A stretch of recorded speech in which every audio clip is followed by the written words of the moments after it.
Alhamdulillah, alhamdulillah, la haula wa la quwwata illa billah. Wa salli ala Muhammad wa ala alihi wa ashabihi ajmain.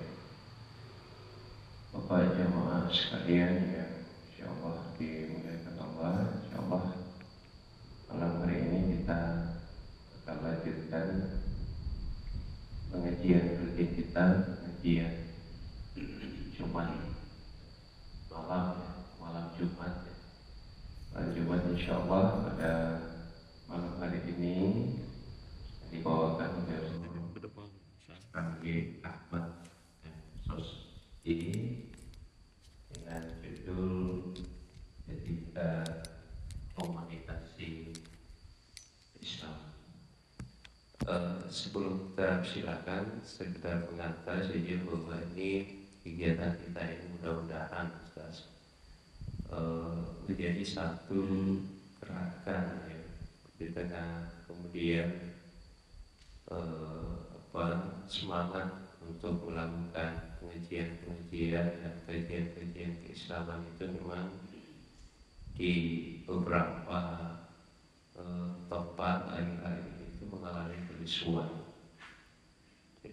Jadi kelisuan kita ketika kita cerita tentang pengajian. Padahal gerakan Islam itu memang pokok yang kita pahami adalah Nabi ketika mulai gerakan itu juga dengan halakah-halakah yang seperti ini.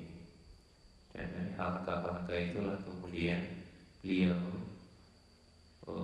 melakukan satu ekspansi gerakan luar biasa, dan alhamdulillah Islam itu sampai kita sekarang ini. Dan ini yang kita membangun meskipun dari tempat yang kecil dan sederhana, insyaallah dirahmati oleh Allah. Bapak Ibu, pada Ustaz disilakan dengan hormat. Bismillahirrahmanirrahim.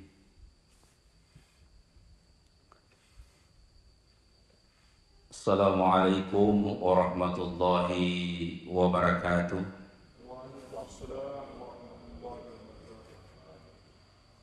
Alhamdulillah, alhamdulillahi rabbil alamin, wa bihi nasta'inu ala umuri dunya waddin, wa ala alihi wa ashabihi ajma'in, amma ba'd. Puji syukur kehadirat Allah Subhanahu wa ta'ala. Oleh karena pada malam ini sebuah kehormatan bagi saya untuk kemudian sedikit kita bisa sharing informasi terkait dengan etika dalam komunikasi Islam, yang tentu saja secara umum pemahaman kita tentang etika itu adalah sesuatu yang sudah lumrah bagi kita. Komunikasi pun juga menjadi sesuatu yang biasa bagi kita. Apalagi bicara tentang konsep Islam juga menjadi bahagian dari kajian-kajian keseharian kita, dan bahkan menjadi sesuatu yang menjadi bahagian pada diri kita. Nah, oleh karena itu pada kesempatan ini bicara tentang etika komunikasi, tentu yang paling awal untuk kita pahami secara bersama yakni pemahaman secara dasar. Apa sih sesungguhnya etika itu? Banyak pendapat ataupun definisi terkait dengan makna etika. Dan pemaknaan itu juga menjadi pengetahuan kita. Sehingga terkadang amat susah bagi kita untuk kemudian membedakan etika, etiket, atau moral. Ya. Yang pada umumnya kita pahami adalah sesuatu hal yang sama. Karena memang memiliki kesamaan. Meskipun kesamaan itu ada, tetapi secara khusus ada perbedaan. Kalau etika tentu akan berkaitan erat dengan sesuatu itu boleh atau tidak boleh kita lakukan. Demikian pula halnya dengan moral. Karena etika dengan moral itu agak susah untuk kemudian kita bedakan.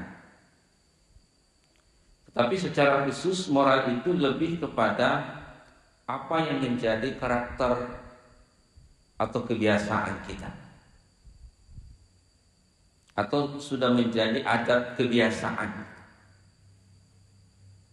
Meskipun etika juga seperti itu, tetapi dalam sudut pandang yang berbeda, tentu akan kita memiliki pemaknaan yang beda. Apalagi misalnya kalau kita lihat dalam sudut pandang sesuai dengan ajaran agama Islam, maka pasti akan berbeda dengan ketika etika itu atau moral itu dipahami oleh orang-orang non-Islam. Nah, kalau etika seperti itu, maka etiket itu seperti apa? Nah, secara khusus sesungguhnya bicara tentang etiket itu adalah berbicara tentang cara melakukan sesuatu. Bagaimana caranya kita berbuat, bagaimana caranya kita berperilaku, itulah etiketnya. Sehingga sangat dekat dengan istilah sopan santun. Ya misalnya kalau kita dalam lingkungan keluarga, caranya kita menghormati orang tua, atau dalam hal ini berbicara kepada orang tua kita, maka dalam konsep kearifan lokal kita juga itu sudah diajarkan. Kalau misalnya lewat di depan orang harus bagaimana? Kalau istilah kita sering mengatakan tabe, atau dengan gestur tubuh atau dengan gerakan kita, itu merupakan cara kita menghormati orang lain, cara kita mengucapkan sesuatu kalimat. Sehingga yang terjadi kemudian adalah sebuah proses tindakan yang dilakukan oleh manusia itu, sehingga tindakan-tindakan yang dilakukan itu menjadi penting untuk kemudian kita berikan nilai. Makanya ketika kita belajar tentang etika, maka selalu diibaratkan dengan nilai. Apakah nilai etika itu nilainya positif, ataukah etika itu memiliki nilai negatif? Nah, inilah yang kemudian menjadi penting bagi kita untuk kita jadikan sebagai sebuah pegangan dasar. Nah, karena kita memiliki pegangan dasar, maka tentunya pegangan dasar itu adalah merupakan sesuatu yang harus kita pegang teguh. Dan salah satu hal yang menjadi penting bagi kita adalah sebagai seorang muslim, maka tindak tanduk kita, perilaku kita di dalam keseharian kita itu harus berpegang pada Al-Quran dan Sunnah Rasulullah SAW. Itulah sebabnya kita selalu mengucapkan, membaca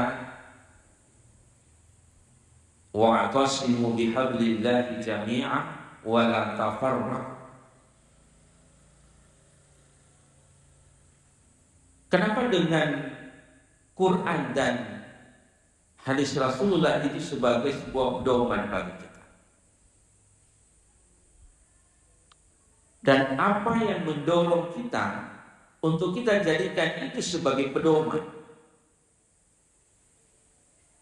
Itulah yang kemudian menjadi salah satu kekuatan yang selalu kita pelihara, bahwa ada nilai keyakinan, ada nilai akidah yang ada pada diri kita.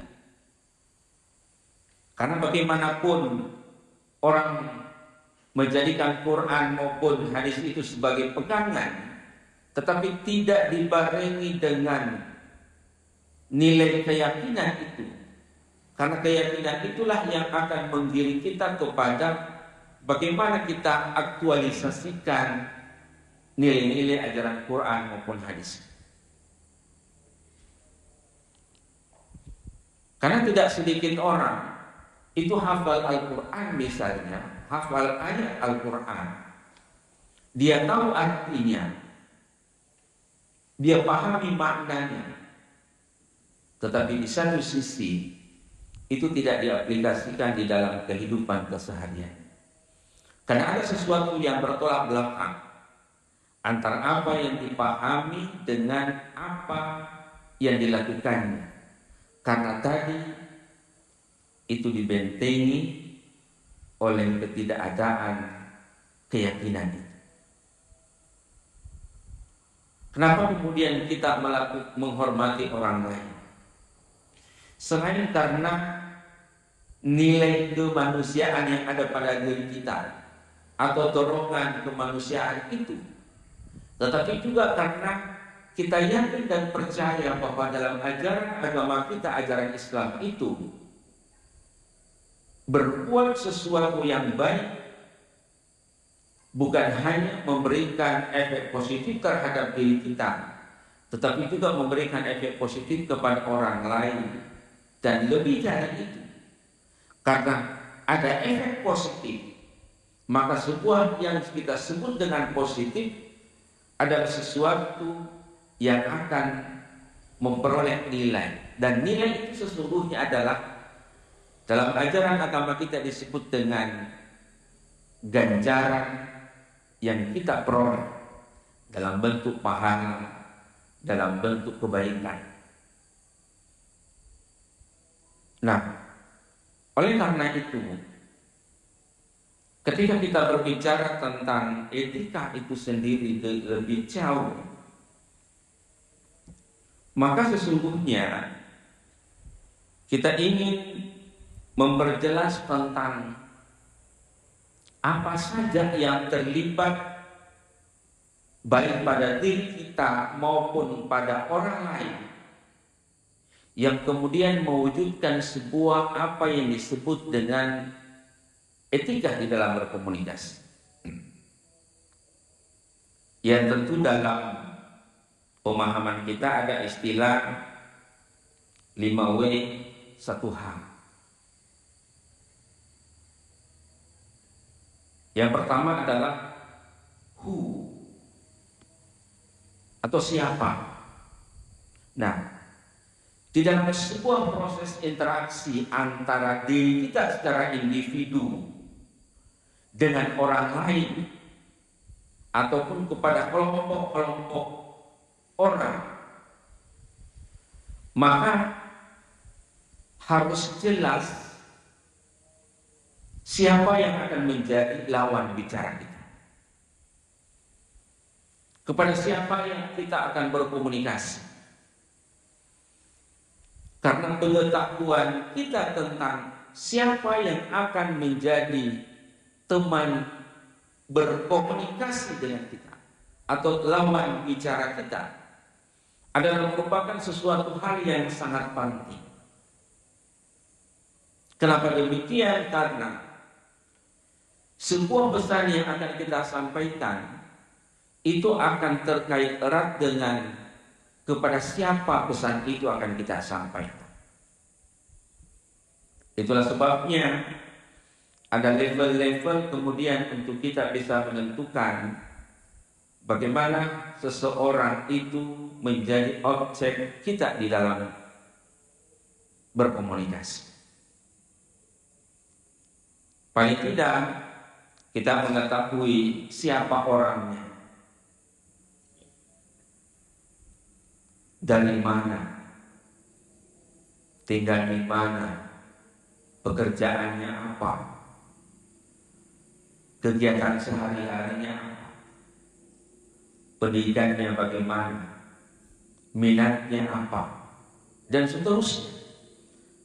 Dengan pengetahuan kita tentang siapa mereka itu akan menjadi sebuah kekuatan bagi kita untuk kemudian bagaimana kita berkomunikasi dengan baik. Karena kita sudah mengetahui situasi dan kondisi orang yang akan menjadi lawan bicara.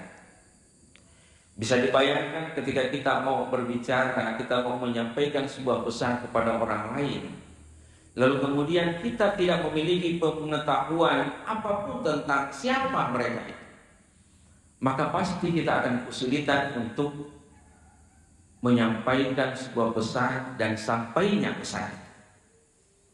Karena kita akan pasti mereka-reka, menduga-duga terkait dengan bagaimana cara menyampaikan apa yang kita mau sampaikan, caranya bagaimana, dan seterusnya. Sehingga dengan demikian itu akan mempengaruhi cara kita, akan mempengaruhi etika kita. Karena kita sudah paham, maka tentu kita mempersiapkan diri.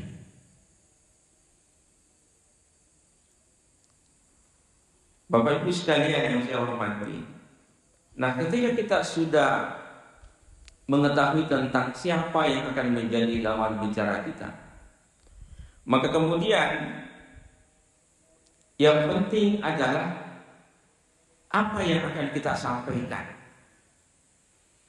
Berbicara tentang apa, maka sangat erat kaitannya dengan pesan apa yang akan kita sampaikan.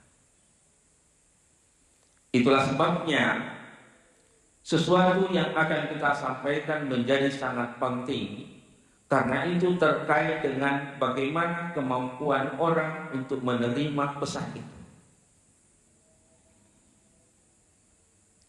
Apakah pesan itu merupakan kebutuhan? Apakah pesan itu merupakan sesuatu yang penting? Apakah pesan itu akan memberikan perubahan? Apakah pesan itu menjadi bahagian dari peningkatan pengetahuan dan lain sebagainya? Karena ketika pesan yang kita mau sampaikan itu, meskipun kita sudah kemas sedemikian rupa dengan berbagai bahagian-bahagian yang cukup menarik kalimatnya, punya nilai estetika dan sebagainya, tetapi pesan yang kita sampaikan itu bukan merupakan kebutuhan orang yang akan kita sampaikan itu, maka pasti pesan itu susah untuk diterima. Yang sering saya contohkan, ketika misalnya masyarakat nelayan, lalu kemudian kita menyampaikan pesan-pesan atau pengetahuan-pengetahuan terkait dengan bagaimana menanam padi, maka pesan itu sesungguhnya bagus, tetapi tidak sesuai dengan apa yang menjadi kebutuhan masyarakat nelayan. Sehingga ini juga sangat mempengaruhi etika kita.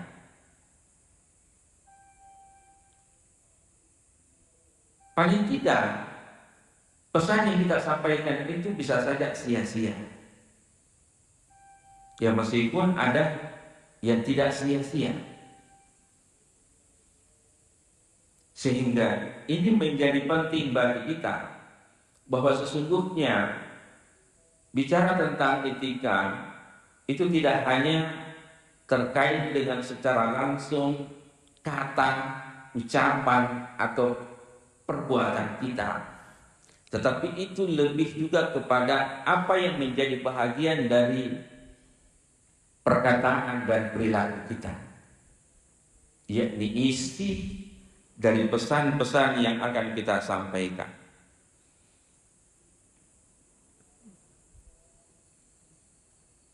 Pesan itu juga sesungguhnya adalah sesuatu yang akan sampai ketika pesan itu merupakan pesan yang sangat penting. Kenapa menjadi penting pesan itu? Karena ada hal yang mendesak. Misalnya ketika ada masyarakat yang belum banyak paham tentang bagaimana melaksanakan ibadah sholat misalnya, maka penting bagi kita untuk menjelaskan bagaimana tata cara sholat itu. Bukan kemudian pesan kita adalah memerintahkan seseorang untuk sholat. Karena kalau hanya dengan memerintahkan sholat itu tidak menyelesaikan masalah. Tetapi yang harus kita lakukan, yang harus kita sampaikan adalah, yang harus kita lakukan adalah pesan itu dikemas bukan hanya dalam bentuk lisan, tetapi juga dalam bentuk perbuatan, yakni dengan mengajarkan mereka bagaimana tata cara sholat, bagaimana bacaan-bacaan di dalam pelaksanaan ibadah sholat. Ini sesungguhnya berkaitan erat juga dengan etika kita di dalam berkomunikasi, atau istilah lainnya cara kita di dalam berdakwah. Karena bicara tentang komunikasi Islam sesungguhnya itu adalah dakwah kita. Kenapa demikian menjadi penting pesan ini? Karena di dalam banyak kasus kita lihat yang seolah-olah apa yang kita sampaikan dalam ceramah, pidato, khutbah itu terkadang materi-materi atau pesan-pesan kita dalam setiap kegiatan itu tidak secara langsung berhubungan erat dengan kebutuhan masyarakat atau tidak menjadi sesuatu yang penting dan mendesak, tetapi lebih kepada sebuah pesan yang disampaikan secara rutinitas saja, atau kalau tidak, pesan itu disampaikan hanya sebatas seremonial saja. Karena yang terjadi adalah kalau kita tidak dijadwal misalnya untuk ceramah tarwih, ceramah Ramadan, khutbah Jumat, maka kita pun tidak mendesak diri kita untuk menyampaikan pesan-pesan Tuhan itu. Ini menjadi penting bagi kita. Nah, oleh karena itu, apa yang dilakukan oleh pengurus masjid Kiai Haji Sanusi Bahu ini sesungguhnya membuat sebuah kemasan bahwa ada sesuatu hal yang penting untuk kita lakukan, bukan hanya sebagai bentuk rutinitas, tetapi ada upaya untuk kemudian melakukan perubahan-perubahan. Dan perubahan yang kita lakukan bukan hanya perubahan yang langsung, tindakan yang kita lakukan dalam bentuk yang besar, tapi sesuatu yang besar itu adalah dimulai dari yang kecil. Dan ke depan Kita berharap bahwa apa yang kita lakukan ini adalah merupakan cara kita menyampaikan pesan-pesan Tuhan,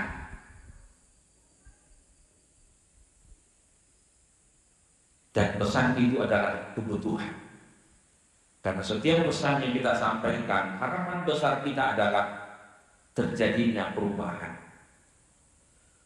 Selain perubahan tentang pemahaman kita tentang ajaran Islam, tetapi perubahan terkait dengan sikap kita di dalam bersikap, berperilaku.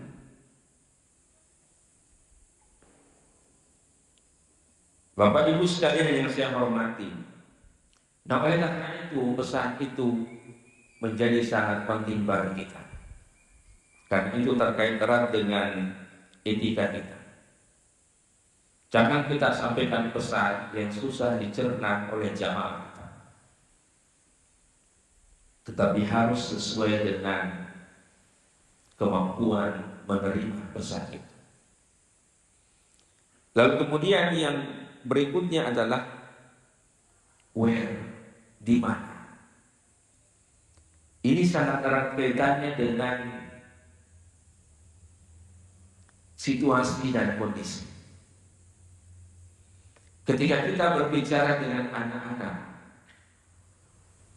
maka kondisinya akan menghendaki kita untuk menyampaikan pesan yang sesuai dengan kemampuan anak-anak itu menerima.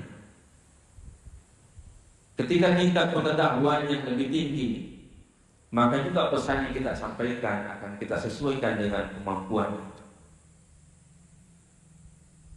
Begitupun juga dengan di lingkungan mana kita menyampaikan pesan, di lingkungan mana kita berinteraksi, di lingkungan mana kita berkomunikasi.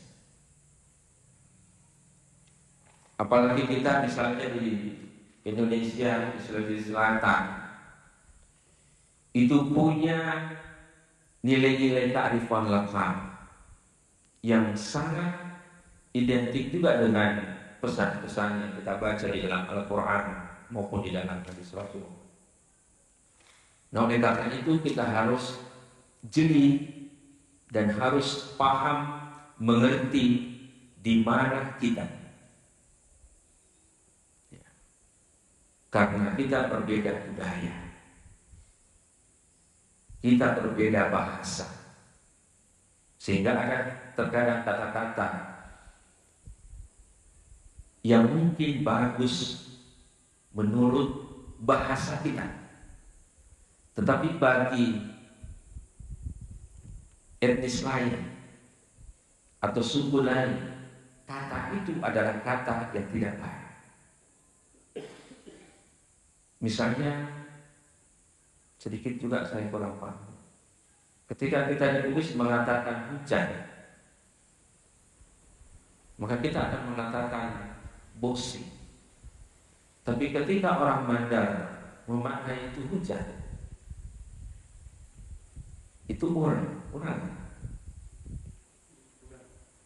Karena kalau kita di Mandar mengatakan bosi, berarti itu musuh. Gitu. Nah, ini juga bagian dari etika kita, sehingga perilaku kita itu sesungguhnya dibentuk bukan hanya karena kita mengetahui dan kita berkomunikasi, tetapi kita berkomunikasi terkadang kita tidak paham di mana kita berkomunikasi, sehingga makna-makna dan pesan itu bisa saja disalahartikan. Orang bisa saja tersinggung, orang bisa saja marah karena ketidaktahuan kita. Nah, oleh karena itu, etika kita adalah harus paham di mana kita berada.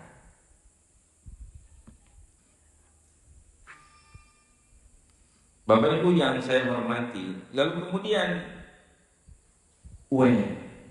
kapan? Ini juga menjadi penting bagi kita. Karena terkadang kita berada pada sebuah tempat di saat yang tidak tepat.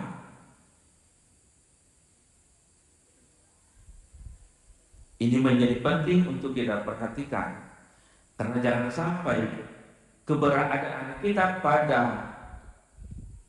waktu itu adalah saat yang tidak representatif.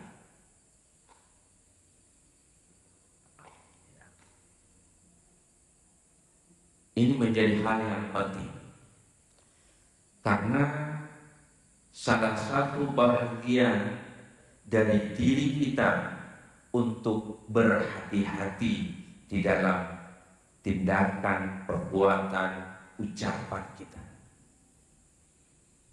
Karena bisa saja keseleo lidah kita. Ya. Inilah sesungguhnya yang menjadi dasar kita di dalam berkomunikasi. Lalu kemudian why? Mengapa? Ketika pertanyaan mengapa ini, maka hal yang harus kita perhatikan adalah menyampaikan sesuatu pesan, maka harus kita pahami betul apa yang menjadi alasan, apa yang menjadi dasar. Karena kalau tidak kita paham, maka kita bisa terjerumus kepada hal-hal yang kita tidak duga. Nah, oleh karena itu, ketika kita misalkan ingin menyampaikan pesan Allah pada sebuah wilayah, maka kita harus memiliki pengetahuan tentang situasi dan kondisi masyarakat itu, sehingga kita memiliki kemampuan untuk mengidentifikasi. Kemampuan identifikasi itu adalah merupakan sesuatu hal yang sangat penting, karena hasil identifikasi itulah yang akan kita jadikan sebagai dasar untuk mengetahui masalah apa yang terjadi di masyarakat. Karena kita paham apa masalah di masyarakat itu, maka kita punya alasan, dasar untuk kemudian menyampaikan pesan. Dalam arti bahwa hasil identifikasi kita menemukan sebuah masalah, maka tugas kita kemudian adalah mencari solusi dari masalah. Karena adanya upaya mencari solusi dari sebuah masalah, maka itulah yang menjadi salah satu alasan kita, menjadi dasar kita.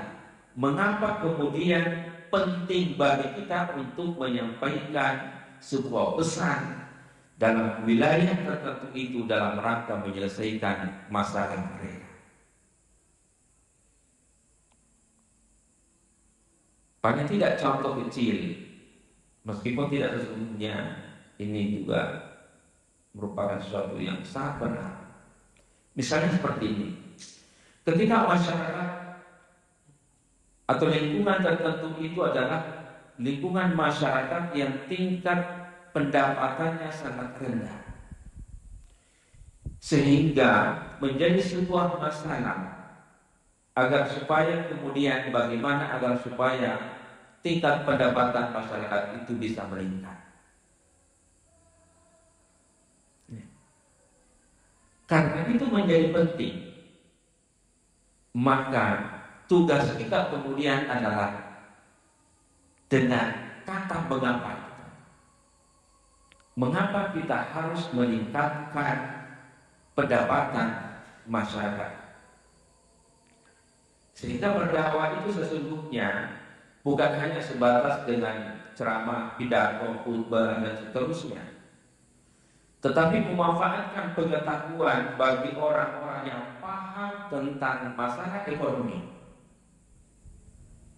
Itulah yang sesungguhnya yang menjadi tugas mereka, berdakwah melalui pemahaman ekonomi yang dimiliki. Tidak mungkin kita ini yang tidak paham bagaimana berbisnis, bagaimana mengolah dagangan, lalu kemudian disuruh pergi ceramah bagaimana berbisnis, bagaimana berdagang. Bisa saja rugi juga masyarakat. Nah, itulah sesungguhnya di dalam berdakwah itu harus ada kolaborasi. Jangan kemudian yang selalu dalam pikiran masyarakat kita, yang bisa berdakwah itu hanya orang yang bisa tampil di mimbar. Tetapi yang berdakwah itu adalah orang-orang yang bisa mencerahkan, orang-orang yang bisa merubah masyarakat menjadi lebih baik. Meskipun dakwah itu adalah tugas kita semua, tetapi tugas itu ada pada setiap orang sesuai dengan kemampuan, sesuai dengan pengetahuan, sesuai dengan keterampilan yang dimiliki. Sehingga kita harus cerdaskan masyarakat bahwa tugas dakwah itu bukan hanya dibebankan kepada mereka yang hafal ayat, hafal hadis secara lisan, tetapi mereka-mereka yang paham bagaimana merubah nasib ke arah yang lebih baik. Bapak Ibu yang saya hormati, lalu kemudian terakhir, how ini erat kaitannya dengan pelaksanaan. Bagaimana kita melakukan komunikasi? Ini erat kaitannya dengan metode. Karena metode di dalam berkomunikasi, metode di dalam berdakwah itu akan sangat bervariasi. Bisa saja orang yang sama, tetapi metode yang kita gunakan itu berbeda. Karena dalam setiap detik, menit, jam, mood seseorang itu juga berubah. Kadang orang suka diceramai, kadang orang suka kalau berdiskusi, kadang orang suka kalau langsung dicontohkan, kadang orang dilakukan secara bersama-sama baru merasa nyaman, padahal orang yang sama. Ini yang harus menjadi penting bagi kita, utamanya generasi-generasi mubalik ke depan. Ini harus dipaham, termasuk diri saya pribadi. Karena saya merasa bahwa masih sangat kecil, masih sangat kurang saya lakukan terkait dengan bagaimana pengembangan keislaman. Sehingga yang penting kemudian adalah etika di dalam berkomunikasi. Tentu ada banyak hal yang kita sudah paham betul bagaimana melakukannya, karena itu akan membentuk karakter kita, itu akan menjadi kebiasaan kita. Ketika itu menjadi karakter kita, ketika itu sudah menjadi kebiasaan kita, dan kita sudah paham apa yang harus kita lakukan, paham apa yang harus kita sediakan, paham kepada siapa kita menyampaikan, paham tentang apa yang harus kita sampaikan dan seterusnya, maka insya Allah ini menjadi salah satu kekuatan kita. Karena berbicara tentang etika itu juga sangat erat kaitannya dengan citra kita. Citra kita sesungguhnya bukan sesuatu yang harus dibuat-buat, tetapi itu terbentuk karena kita paham, kita mengerti, kita jalan sesuai dengan jalur rel yang seharusnya, bukan karena kita bentuk sehingga ketika misalnya ceramah harus mencitrakan diri, maka itu bisa saja menjerumuskan, karena bisa saja orientasinya meleset dari tujuan dakwah itu sendiri, tetapi lebih kepada popularitas dan seterusnya.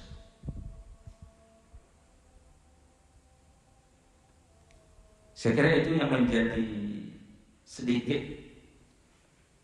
terkait dengan etika komunikasi ini.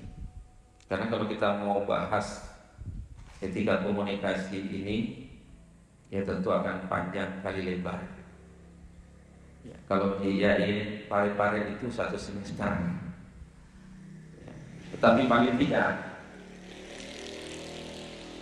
pengetahuan dasar kita tentang makna etika itu dan bagaimana kita bangun etika itu, maka insya Allah apa yang kita lakukan setiap Kamis malam adalah salah satu cara kita untuk menguatkan etika itu, dalam arti bahwa kita paham, mengerti bagaimana kita berbuat, bagaimana berperilaku, dan bagaimana bersikap. Saya kira itu yang sempat saya sampaikan, mudah-mudahan tidak memuaskan, supaya ke depan kita bisa berdiskusi, kita bisa share informasi, sehingga bukan hanya yang ada di sini, tetapi semuanya, utamanya di perserikatan itu, kita bisa bahu membahu bahwa gerakan kita adalah amar ma'ruf nahi munkar. Saya kira demikian, terima kasih, mohon maaf atas segala kekurangan. Wassalamualaikum warahmatullahi wabarakatuh. Waalaikumsalam.